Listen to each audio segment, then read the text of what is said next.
Bonjour, bienvenue sur The Hornet TV pour un numéro de Power exceptionnel qui lance une série d'émissions consacrées au CD et au vinyle. Ça fait des années que j'entends que le vinyle est meilleur que le CD, qu'il l'écrase à plaque couture, que le son est plus chaud, qu'il est plus ci, qu'il est plus ça. Alors moi, je vais mener ma petite enquête. J'ai commencé par aller voir Laurent Taurin qui est un professionnel du CD et du vinyle. Laurent est un éditeur et un rédacteur en chef d'une revue hi-fi qui s'appelle Vumètre et il connaît ça par cœur. Je vais maintenant aller lui poser les questions que vous aimeriez lui poser. Allez, on va voir Laurent. Salut Laurent. Salut Pépé. Ça va Laurent? Très bien, et toi? Ça va très bien, je suis content de venir te voir parce que si on va parler de CD, de vinyle, des caractéristiques techniques, on va aller voir un pote, un pro. Alors le truc, je suis venu te voir pour une bonne et simple raison. Tu sais comme moi qu'actuellement on parle beaucoup du retour du vinyle. Tout à fait. Moi je dis qu'il est jamais parti d'abord. Oh bah non. Donc il n'y a pas de retour, il n'y a pas de revival, il a toujours été là. Et les gens autour de moi, que ce soit des jeunes, des moins jeunes, me disent le vinyle c'est top parce que le son est meilleur que celui du CD. Alors c'est pour ça que je voulais d'abord qu'on commence cette émission de Power en mettant les bases de ce qu'est un vinyle. Alors là, je me tourne vers toi. Le vinyle, c'est quoi? Qu'est-ce qu'on peut stocker dessus? Le vinyle, c'est un support mécanique analogique qui a une bande passante qui est finalement assez proche de celle du CD. C'est-à-dire grosso modo 20 000 Jusqu'à de 20 à 20 000 Hz, on peut, voilà, c'est la bande passante du vinyle. Et donc, il n'y a pas de... Moi, j'avais entendu parler également que les vinyles qui pouvaient monter, en fin de compte, c'est une analogie qu'on va à 40 000, 50 000 Hz et tout pour les chauves-souris, les chiens et tout, donc c'est non. Non, c'est non, on est limité par le support. Donc de toute façon, on a une bande passante qui est de cet ordre-là. En revanche, la dynamique mesurée du vinyle est inférieure à celle du CD, puisque sur le CD, on est grosso modo 96 à 100 dB. 100 dB 100 dB. Et sur le vinyle, on est à 60 dB mesurés. D'accord, et ça veut dire qu'il faut compenser ça derrière.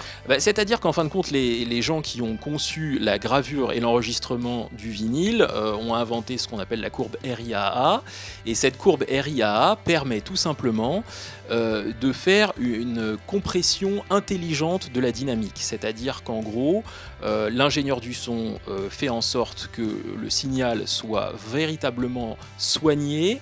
Et cela permet également de mettre les signaux les plus faibles, de les rehausser et de les mettre dans la bande audible, dans la bande audio audible par l'oreille humaine. Pour qu'on n'entende pas le bruit de lecture, le bruit de frottement quelque part. Exactement, c'est quelque chose qui relève presque plus de la cuisine que de la science, mais c'est très très bien fait, ces gens-là sont des artistes et font un très beau boulot. Donc en résumé, on va donc casser tout l'adage qui dit que le vinyle peut aller très très loin en bande passante et autres. Par contre, le vinyle, comment dire, les gens ont l'impression que quand on parle du vinyle, le son est plus rond, plus chaleureux, plus que tous les autres formats et supports. Qu'est-ce que toi tu as à dire là-dessus? C'est-à-dire que le vinyle, c'est un format qui est analogique, contrairement aux standards qui ont suivi, qui sont des standards numériques. La différence, elle est très simple, c'est-à-dire que quand on reproduit un signal analogique, on reste sur une courbe, et on la suit, avec plus ou moins de déformation, mais on la suit. Quand on travaille dans le domaine numérique... Donc là, on va attaquer le CD. Voilà. Le CD. Et dans le domaine numérique, que ce soit le CD, le SACD ou la iRes, on travaille par échantillon. C'est-à-dire qu'on prend la même courbe et on la coupe en différents échantillons. On la saucissonne. Exactement. On fait des morceaux, on saucissonne le son en fin de compte en quantification binaire. Voilà. Donc en gros, l'idée c'est que plus on est sur des formats numériques de haut de gamme, c'est-à-dire on passe du CD au SACD, du SACD... Alors pour qu'on sache, le CD c'est ce que vous connaissez, le SACD c'est le super audio CD, c'est-à-dire que la haute résolution audio. Voilà. Parce que là autrement tu vas nous les perdre. Donc alors déjà, il y a le vinyle, il y a le CD, donc le CD en 16 bits 44 1,1 Hz, et après on a ce qu'on appelle la iRes, donc exactement. le 24 bits qui peut être en 44 1,1 Hz jusqu'à 192. Il y a le SACD qui peut contenir tout simplement ce qu'on appelle le DSD, mais qui est au-delà du au-delà, c'est sur 1 bit, échantillonné à 2,6 millions de... Oh, on peut même aller à 5,6 et 11,2. Mais disons que... Prenez des notes là. La différence, c'est que quand on est sur des formats numériques, donc on fonctionne par échantillon, plus on a un taux d'échantillonnage élevé et plus on a un nombre de bits important. Donc une finesse importante d'analyse. Et plus l'échantillon est précis. Mais on reste sur quand même quelque chose de fragmenté, ce qui n'est pas le cas de l'analogique. Donc d'un côté, on a une très grande puissance de calcul avec des échantillons extrêmement précis, mais qui sont juxtaposés. Voilà. Et de l'autre, on a une courbe qui peut être reproduite avec des déformations, mais on reste sur la courbe. D'où cette sensation de fluidité, de volupté. On a une espèce de legato, de liant et de densité dans le son. Avec le vinyle. Avec le vinyle, tout à fait, qu'on n'a pas forcément avec le numérique. Donc toi, tu es en train de dire que quand même quelque part, les gens qui disent que le vinyle a un son différent, peut-être plus charmant pour l'oreille, plus doux, plus rond, par rapport au CD, c'est une vérité. D'une certaine manière, oui. Donc voilà, moi je me mets vraiment l'avocat du diable parce que c'est pour ça que je t'ai fait venir ici pour Power. Est-ce que tu penses pas que dans le cas du CD, on va essayer de redresser les bases du CD, tu en as parlé, Jean-Thierry Haute, cas du CD et cas du vinyle, ce qui compte c'est surtout le moyen de lecture derrière parce que c'est gigantesque les différences qu'il peut y avoir entre une platine à 100 € avec un diamant de merde et une platine vraiment vinyle avec tout ce qu'il y a derrière. Le son, c'est le jour et la nuit. C'est évident.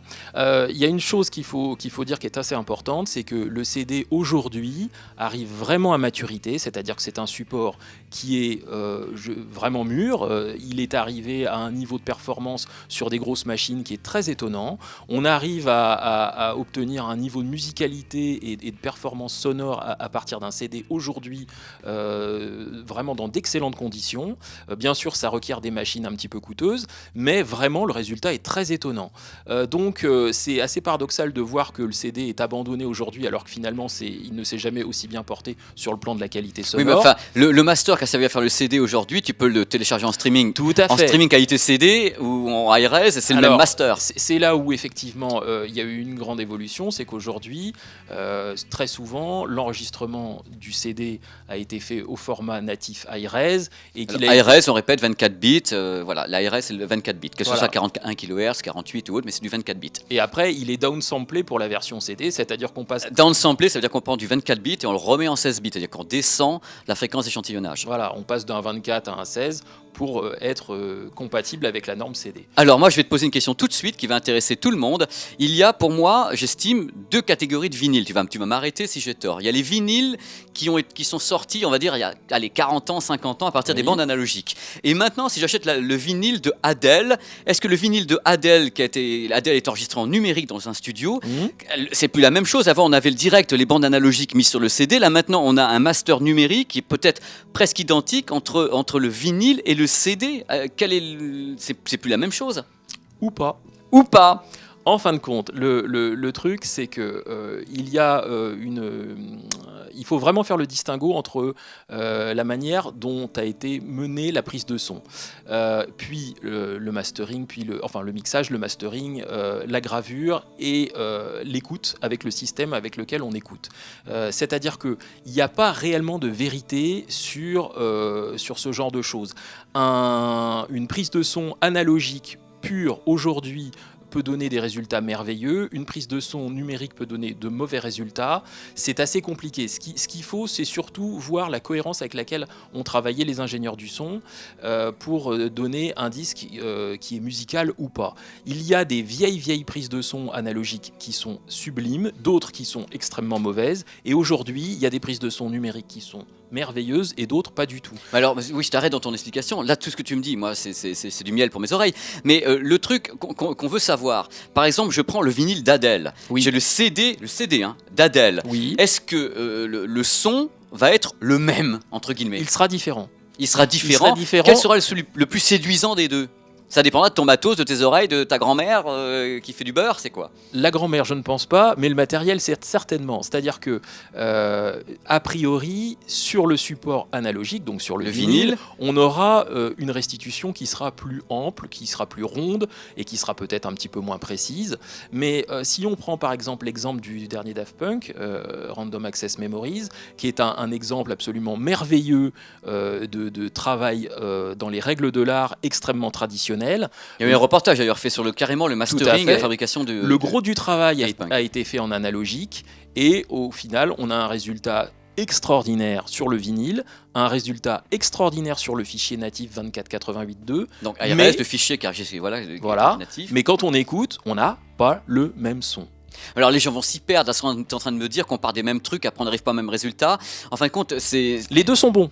Alors là, donc, si on doit continuer cette émission en parlant vraiment des différences de qualité, enfin de caractéristiques techniques entre le CD et le vinyle, toi tu es en train de me dire que c'est différent, Oui, mais tout qu'à à la fait. base, au final, on ne peut pas mettre qu'il y ait une suprématie d'un par rapport à l'autre, c'est pas le mot qui convient, on a un résultat qui est différent, mais qui est bon quand le travail est bien fait de A à Z. Tout à fait, ça c'est une évidence, mais va y arriver. il y a également une attention importante à porter au matériel avec lequel on joue ces fichiers. C'est ce qu'on dit depuis le début, c'est qu'en fin de compte, que ce soit du CD, du streaming en qualité CD ou bien un vinyle, ce qui va compter, c'est le matériel que vous avez derrière. Il ne faut pas oublier un truc, c'est que la plupart, en plus des matériels maintenant qu'on met derrière une platine vinyle, ils vont prendre le signal analogique, ils vont le remettre en numérique pour beaucoup de matériel. Pour certains, effectivement. Voilà, donc on se retrouve avec un vinyle rebascule en numérique. Il y a aussi des tas de platines qui sortent pour les jeunes ou pas pour les jeunes avec une sortie USB. Tout à fait. Alors vous avez une platine vinyle, une sortie USB la sortie USB la plupart du temps vous balance du MP3. Il y a beaucoup de platines vinyles qui sont en MP3 et d'autres qui sont en WAV ou en hi-res. C'est vraiment hyper variable quoi. Mais Tout à fait, il y a une diversité de matériel aujourd'hui qui est juste hallucinante. tant qu'on y est, Laurent, parce que c'est power et parce que je sais que les gens qui nous regardent connaissent le hi-res, le 24 bits, parce que je n'en parle depuis un petit moment en audio. Est-ce que toi, tu estimes que les fichiers en hi-res, donc en 24 bits, quel qu'on soit-il, écrasent entre guillemets ce que peut faire le vinyle? Alors, écrase, non. J'emploie un mot grave exprès. En termes de musicalité, encore une fois, c'est plus une affaire de goût, donc je rentrerai pas là-dedans. En revanche, le fichier hi-res, il a une bande passante qui est très large, il a une dynamique qui est très importante, et surtout, il a cet accroissement de la bande passante qui permet d'avoir une richesse harmonique qui est très importante. Alors, les harmoniques, c'est entre guillemets des fréquences entre les fréquences, permet d'avoir une vie dans le son. C'est tout simple. Voilà. En fait, quand on joue une note d'un instrument de musique, Bing. il y a la fondamentale et les harmoniques. Les harmoniques dérivent de la fondamentale et apportent une richesse au son. Et donc, quand on fait une prise de son, c'est bien d'avoir l'ensemble.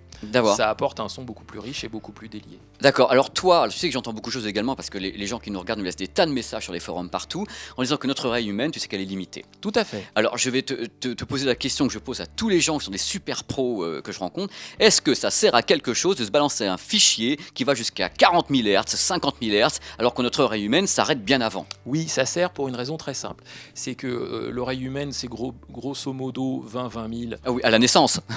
Oui, 16-24 000 à la naissance, 20-20 000 en moyenne, et après c'est plutôt 24-16 000.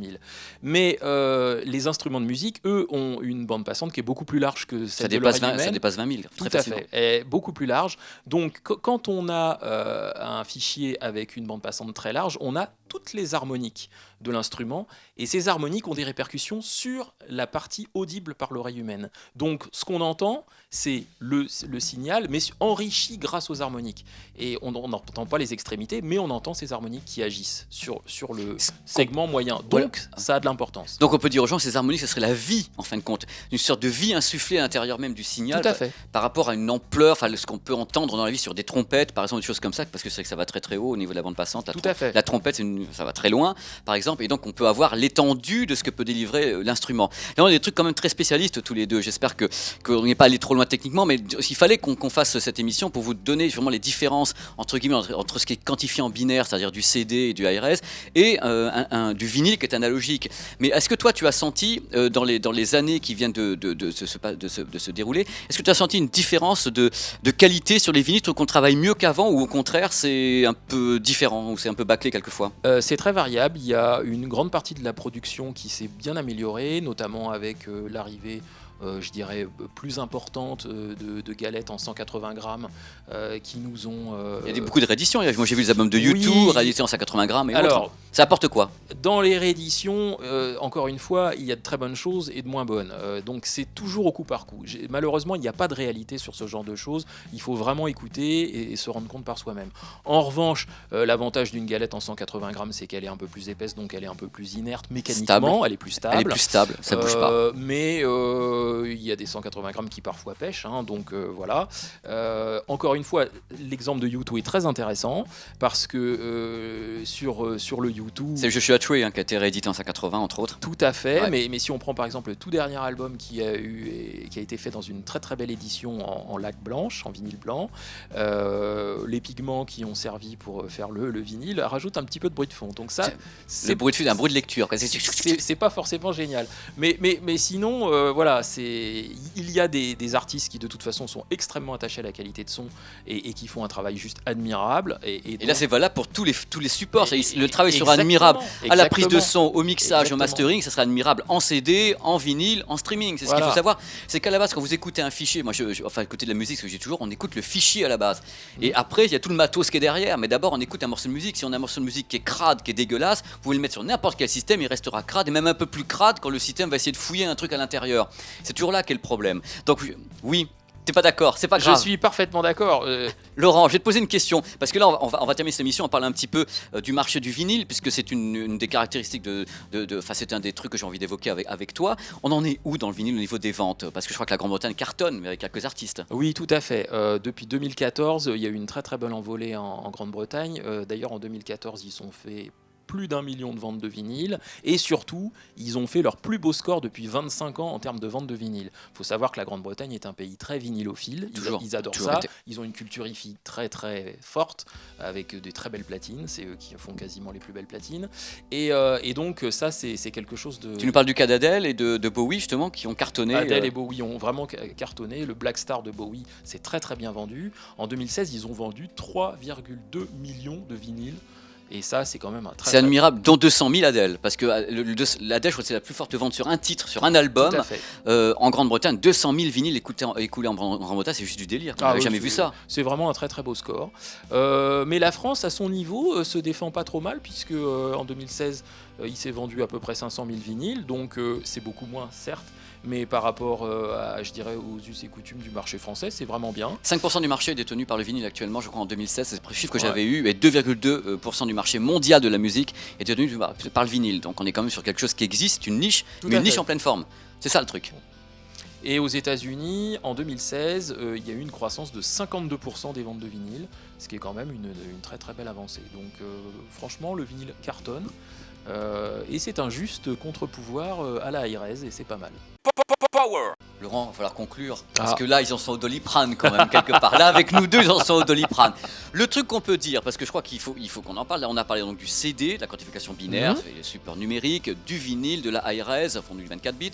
Donc au final, tous les gens qui disent le vinyle est plus chaud, a un meilleur son que le CD, c'est pas comme ça qu'il faut l'aborder. Toi, tu penses que tous ces supports sont bons et c'est la façon dont ils sont fabriqués et la façon de leur restituer la musique qui est importante. Tout à fait. Moi, je suis convaincu que ces supports peuvent et doivent cohabiter. À titre personnel, j'utilise du vinyle, de la hi-res, du CD. Ce sont des plaisirs différents. Je pense que c'est à peu près du même ordre que d'apprécier le Bourgogne ou le Languedoc. C'est deux choses différentes, c'est deux plaisirs différents.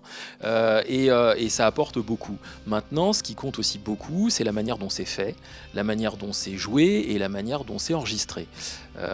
Si on fait un petit peu attention à ça, on peut prendre beaucoup de plaisir avec beaucoup de supports différents. C'est Ouais, il y a comme un truc qu'on c'est peut- juste du plaisir. un truc qu'on peut dire sur le vinyle, que malgré tout, il s'use. Moins Oui, qu'avant. tout à fait. Oui, moins qu'avant. Depuis qu'on est passé à des comment dirais-je, à des stylets en diamant et non plus en saphir, on use moins, mais il y a toujours une usure. Sur l'aigu, ça s'entend. tout à fait, Ce ouais. sera l'aigu en premier qui va prendre un coup. hein. Voilà, c'est dans les aigus que ça ferraille et que ça gratte. Et puis il y a une usure du diamant inévitable par frottement, mais on a beaucoup progressé par rapport à ce qu'on avait avant. C'est ce qui est fou, c'est qu'on finit cette émission en disant que ça a progressé de tous les côtés. Tu m'as parlé du CD Bien audio, sûr. dont le mastering avait progressé, et le vinyle qui a également progressé. Ça prouve que les deux doivent cohabiter. Tout à fait. Doivent cohabiter. Il ne faut pas leur mettre une barrière entre les deux. C'est des plaisirs différents, avec des matos différents, des façons de faire différentes. Laurent, je ne saurais jamais te remercier assez Ah bah écoute, de c'était nous avoir autant perdu pendant 10 minutes. c'était un grand plaisir d'être avec C'était de toi. l'apnée totale. Merci et longue vie à ton magazine de hifistes passionnés, vu maître et haut. C'est un plaisir, Laurent. Merci. Merci infiniment, Pépé. Merci. Voilà, c'était un premier avis sur le CD et le vinyle, l'avis d'un hifiste, Laurent Taurin. Dans quelques semaines, on ira voir des ingénieurs du son. On a visité un laboratoire de mastering pour le vinyle et le CD. Mais par contre, la semaine prochaine, on va parler de vidéo, on va parler de HDR, de normes, de Dolby Vision, de téléviseurs Ultra HD, de plein de trucs d'une façon super compréhensible pour tout le monde. D'ici là, hop, les réseaux sociaux, on va plutôt les mettre là. Les réseaux sociaux pour me joindre, ma petite chaîne YouTube également, qui est complémentaire à Power et à plein de trucs sur lesquels il y a des billets d'humeur, des voyages, de la high-tech. Portez-vous bien, rendez-vous la semaine prochaine sur Euronet TV dans Power pour un numéro HDR, Dolby Vision, Ultra HD, téléviseur. Allez, ciao.